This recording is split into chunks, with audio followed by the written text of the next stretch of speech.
ಅಂಗೈ ಹುಣ್ಣಿಗೆ ಕನ್ನಡಿ ಹಿಡಿಬೇಕಾದ ಅವಶ್ಯಕತೆ ಹೇಗಿಲ್ವೋ, ಕಾಂಗ್ರೆಸ್ಗೆ ಮತ್ತು ಕಾಂಗ್ರೆಸ್ನ ಭ್ರಷ್ಟಾಚಾರಕ್ಕೆ ದುರ್ಬೀನು ಹಾಕಿ ನೋಡಬೇಕಾದ ಅವಶ್ಯಕತೆ ಇಲ್ಲ. ಭ್ರಷ್ಟಾಚಾರವನ್ನು ಬಿಟ್ಟು ಕಾಂಗ್ರೆಸ್ ಇಲ್ಲ, ಕಾಂಗ್ರೆಸ್ಸನ್ನು ಬಿಟ್ಟು ಭ್ರಷ್ಟಾಚಾರ ಇಲ್ಲ. ಬಿ ಆರ್ ಪಾಟೀಲ್ ಏನು ಹೇಳಿದರು, ಮನೆಗೆ ಹಣ ಕೊಟ್ಟವ್ರಿಗೆ ಮನೆ ಸಿಗುತ್ತೆ ಅನ್ನೋದು, ಅದು ಅಂಗೈ ಹುಣ್ಣಿನಷ್ಟೇ ಭಾಳ ಸ್ಪಷ್ಟವಾಗಿರೋ ಸಂಗತಿ. ಮುಖ್ಯಮಂತ್ರಿಗಳು, ಉಪಮುಖ್ಯಮಂತ್ರಿಗಳು ಬಿ ಆರ್ ಪಾಟೀಲ್ರನ್ನು ಕರೆದು ಮಾತಾಡೋದಲ್ಲ, ಇದು ಖಾಸಗಿ ವಿಷಯ ಅಲ್ಲ. ಇದು ನೀವು ಹಾಲಿ ನ್ಯಾಯಾಧೀಶರ ನೇತೃತ್ವದಲ್ಲಿ ತನಿಖೆ ಮಾಡಿಸಿ. ಅದಕ್ಕೆ ಮುಂಚೆ ಜಮೀರ್ ಅಹ್ಮದ್ ಅವರು ರಾಜೀನಾಮೆ ಪಡೀರಿ.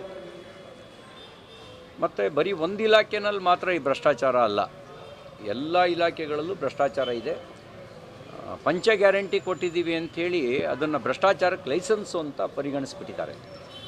ನೀವು ಪ್ಲಾನ್ ಸ್ಯಾಂಕ್ಷನ್ ಮಾಡಿಸ್ಕೋಬೇಕು ಅಂದರೂ ಅಡಿಗೆ ₹100 ಬೆಂಗಳೂರಿನಲ್ಲಿ ಕೊಡಬೇಕು. ಚೇಂಜ್ ಆಫ್ ಲ್ಯಾಂಡ್ ಯೂಸಿಗೆ ಎಕರೆಗೆ 25 ಲಕ್ಷ ಫಿಕ್ಸ್ ಮಾಡಿದ್ದಾರೆ. ಅದ್ರ ಬದಲಿಗೆ ಲಂಚದ, ಈ ಮೋಹನ್ ದಾಸ್ ಪೈ ಅವರು ಹೇಳಿದ್ರಲ್ಲ ಹಾಗೆ ಲಂಚದ ರೇಟ್ ಕಾರ್ಡ್ ಹಾಕ್ಬಿಡಿ. ಅದರಲ್ಲಿ MLA ಗಿಷ್ಟು, ಮಂತ್ರಿಗಿಷ್ಟು, ಅಧಿಕಾರಿಗಿಷ್ಟು ಅಂತ ಓಪನ್ ಆಗಿ ಹಾಕ್ಬಿಡಿ. ಆಗ ಲಂಚ ಶಾಸನಬದ್ಧ ಆಗುತ್ತೆ, ಮ್ಯಾಂಡೇಟ್ರಿ ಆಗುತ್ತೆ. ಜನನೂ ಮೆಂಟಲಿ ಫಿಕ್ಸ್ ಆಗ್ತಾರೆ. ಬಡವ ಮನೆ ತಗೋಬೇಕು ಅಂತಂದರೆ, ನಾನು 30,000 ಕೊಟ್ಟರೆ ನನಗೆ ಮನೆ ಅಂತ ಅವ್ನು ಮೆಂಟಲಿ ಫಿಕ್ಸ್ ಆಗ್ತಾನೆ. ಅದನ್ನು ಬಿಟ್ಟು ಲಂಚ ಕೊಟ್ಟವರಿಗೆ ಮಾತ್ರ ಮನೆ ಅನ್ನೋದು, ಇದಕ್ಕಿಂತ ದೊಡ್ಡ ಪಾಪದ ಕೃತ್ಯ ಇನ್ನೊಂದಿಲ್ಲ. ಇನ್ನು ಅಭಿವೃದ್ಧಿ ಕೆಲಸ ಏನಾಗ್ತಿಲ್ಲ ಅನ್ನೋದನ್ನು ನಾವು ವಿಧಾನಸಭೆ, ವಿಧಾನ ಪರಿಷತ್ನಲ್ಲಿ ಆರೋಪ ಮಾಡ್ತಿದ್ವಿ. ರಾಜು ಕಾಗೆ ಅವರು BJP ಶಾಸಕರಲ್ಲ, ಅವರು ಓಪನ್ ಆಗಿ ಹೇಳಿಕೆ ಕೊಟ್ಟಿದ್ದಾರೆ. ₹1 ಕೆಲಸ ಆಗ್ತಿಲ್ಲ.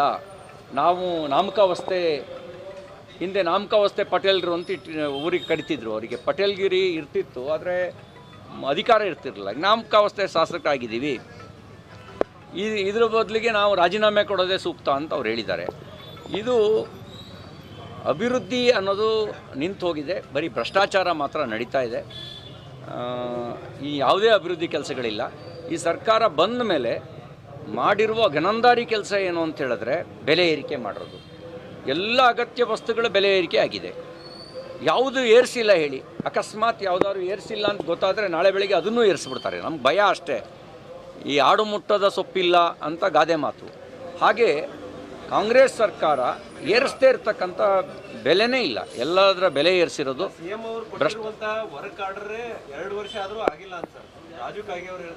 ಸುಮ್ಮನೆ ರೀ, ನಿಮಗೆ ಒಂದೊಂದು ವಿಧಾನಸಭಾ ಕ್ಷೇತ್ರಕ್ಕೆ ಒಟ್ಟು ₹26 ಕೋಟಿ ಈ ಸರ್ಕಾರ ಬಂದ ಮೇಲೆ 2 ವರ್ಷದಲ್ಲಿ ಕೊಟ್ಟಿದ್ದಾರೆ. ಅದು ಕೂಡ ವರ್ಕ್ ಆರ್ಡರ್ ಇಶ್ಯೂ ಆಗ್ತಿಲ್ಲ. ಅದರಲ್ಲೂ ಪರ್ಸೆಂಟೇಜ್ ಕಾಟ, ಈ ಎಲ್ಲ ಪರ್ಸೆಂಟೇಜ್ ಕಾಟದೊಳಗೆ ಆ ಕೆಲಸನೂ ಆಗ್ತಿಲ್ಲ. ಮತ್ತು ಅವರು ಇರೋ ಸತ್ಯನ ಹೇಳಿದ್ದಾರೆ. ಹಾಗಾಗಿ ಹೊಸ ಮಾತೇನು ಹೇಳಿಲ್ಲ, ಇರೋ ಸತ್ಯವನ್ನೇ ಹೇಳಿದ್ದಾರೆ.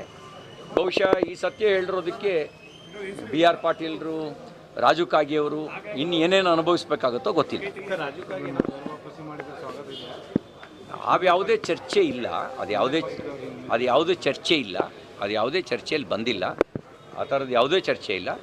ಈಗ ಒಬ್ಬರು ಭ್ರಷ್ಟಾಚಾರದ ಬಗ್ಗೆ, ಇನ್ನೊಬ್ಬರು ಅಭಿವೃದ್ಧಿ ಶೂನ್ಯವಾಗಿರೋದ್ರ ಬಗ್ಗೆ ಬೆಳಕು ಚೆಲ್ಲಿದ್ದಾರೆ. ನಾನು ಅವಲೋಕನ ಮಾಡ್ಕೊಳ್ಳಿ. ಮಾನ್ಯ ಮುಖ್ಯಮಂತ್ರಿಗಳಿಗೆ, ಕಾಂಗ್ರೆಸ್ ಸರ್ಕಾರಕ್ಕೆ ಹೇಳೋದು ಬಯಸೋದೇನು ಅಂದರೆ, ಇನ್ನೂ 3 ವರ್ಷ ಇದೆ. ಅವಲೋಕನ ಮಾಡ್ಕೊಳ್ಳಿ. ನೀವು ಬೆಲೆ ಏರಿಕೆ ಮಾಡಿ, ಭ್ರಷ್ಟಾಚಾರ ಮಾಡಿ ರಾಜ್ಯವನ್ನು ಉದ್ಧಾರ ಮಾಡೋಕ್ಕಾಗಲ್ಲ. ನೀವು ಉದ್ಧಾರ ಆಗ್ಬೋದು, ರಾಜ್ಯ ಉದ್ಧಾರ ಮಾಡೋಕ್ಕಾಗಲ್ಲ. ರಾಜ್ಯ ಹಾಳಾಗೋಗುತ್ತೆ.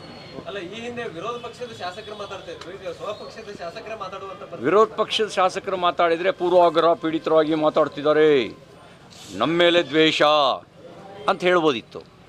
ಈಗ ಆಡಳಿತ ಪಕ್ಷದವ್ರು ಮಾತಾಡ್ತಿದ್ದಾರೆ ಅಂದರೆ ಮುಖ್ಯಮಂತ್ರಿಗಳು ಹಂಗೆ ಹೇಳೋಕ್ಕಾಗಲ್ಲ. ಪೂರ್ವಾಗ್ರಹ ಪೀಡಿತರಾಗಿ ಮಾತಾಡ್ತಿದ್ದಾರೆ, ನಮ್ಮ ಮೇಲೆ ದ್ವೇಷದಿಂದ ಮಾತಾಡ್ತಿದ್ದಾರೆ ಅಂತ ಹೇಳಕ್ಕೆ ಬರುತ್ತಾ? ಹೇಳಕ್ಕೆ ಬರಲ್ಲ.